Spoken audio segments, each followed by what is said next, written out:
If you have questions about how to use our auxiliary products, in this video, I'll explain how to use them correctly to make painting easier for you. We have several paint ranges, and I'm going to explain how to use the airbrush thinner with them. The Game Air range does not require the use of airbrush thinner, since its formulation has been specifically designed for direct use with an airbrush. With just a couple of passes, we'll achieve good coverage. However, you can add a few drops of airbrush thinner to thin down the pigment load. This will give the paint less coverage and allow you to work with much detail. If you prefer applying thinner coats to create smooth transitions or delicate glazes, using airbrush thinner will certainly help you achieve that.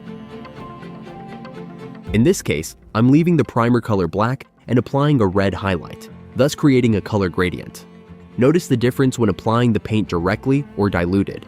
The color loses intensity, allowing you to work the gradients much better. There are innumerable painting methods. The Express color range was designed to be used with a brush, but if you wish, you can also dilute it with airbrush thinner to apply glazes using an airbrush. In this example, you can see this Necron has a metallic base color. By applying the diluted Express and using the airbrush, I'm going to tint the metal.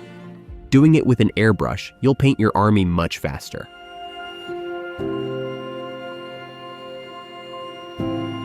Certain colors within the Game Air line have their direct equivalent in the Game color range. Here you can observe the Athena skin tone, but some other colors do not have an equivalent. How can we resolve this? Using airbrush thinner. You'll want to add a few drops until you achieve the same dilution that the Game Air range. This way, any colors you don't currently have in Game Air can be achieved by using airbrush thinner to dilute the colors from the Game color range. I would recommend that you work with a 0.2mm needle and a pressure of 1.8 bars. As you can clearly see, the paint flows perfectly using airbrush thinner. The airbrush flow improver is going to help us prevent the paint from drying too quickly on the needle tip, and it also greatly improves its fluidity.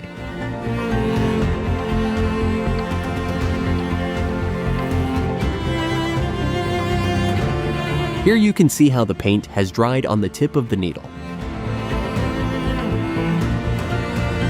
I'm going to add a few drops, 2 or 3.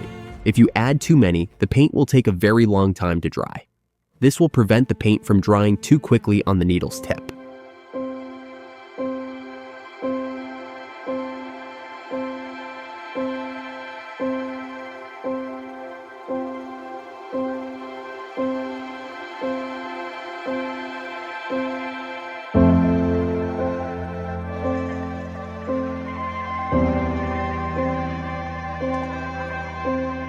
Thinner medium is a paint thinner, a diluent that is used to reduce the viscosity of paint. It's particularly useful in areas where the local water contains high levels of lime or other minerals, as these can negatively impact the paint's consistency and lead to an uneven application when water is mixed in.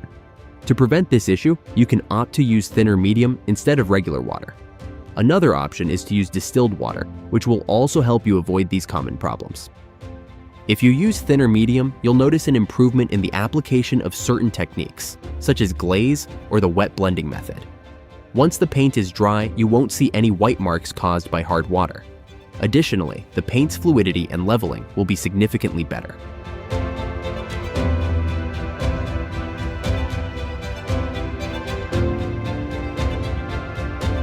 Retarder medium is used to delay the drying time of your paint.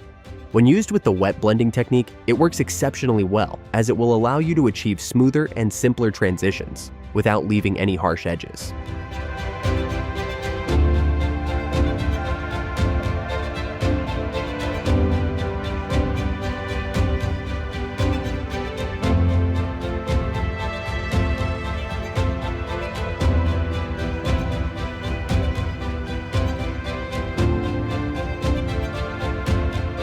If you have problems with blending, I highly recommend using this product.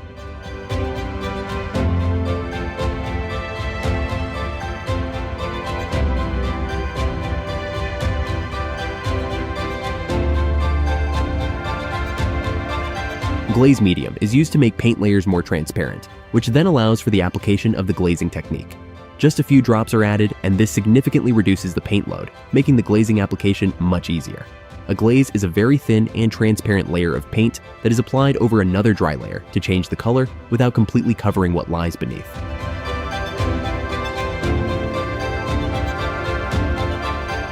In the next video, I will explain how to use the different types of varnishes.